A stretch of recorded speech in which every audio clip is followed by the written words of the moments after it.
අල්ල බං. ගොල්ලට සොරි වෙනවා. යූ ක්‍රිකට් ගහන කොල්ලේ මට නම් පේන්න බෑ. මේ අපිට බැන්නට කමන්නේ ක්‍රිකට් වලට වයින්න එපා. ක්‍රිකට් තියෙන්නේ මෙතන ඇතුලේ. පපුව ඇතුලේ ඔතන හරි නගින්න ඕන ඔය ගෑණි. ඕක තමයි කියන්නේ. ක්‍රිකට් ගහන උන් ආදරේ ගන්න දන්නේ නැති මොට්ට පාලේ. නංගි ක්‍රිකට්ුයි ලව් සීනුයි අතර තියෙන සරල සම්බන්ධය මං ඔයාලට දැන් පැහැදිලි කරන්නම්. අට කනේ තියන් අහන් ඉන්න ඕනේ. හරි? ආදරේ කරනකොට අයියේ අද ගෙදර කවුරුත් නැහැ. කියන්නේ ෆුල් ටොස්. අය 4 ඒවා ගැහුවා. එතකොට හෙට නම් දවසම ක්ලාස්. කැමති නම් මීට් එකමු කියන්නේ ෆ්‍රී හිට්. හැරෙන ඇත්තට පැන නෙළුවා.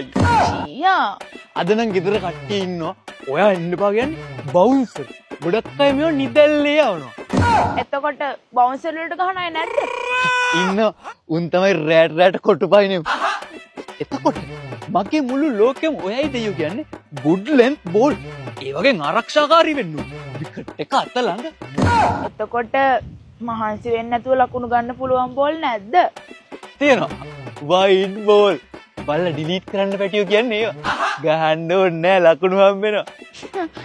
මොකද්ද එතකොට අවදානම්ම බෝලේ? යෝකර්. ඒ මොනවද?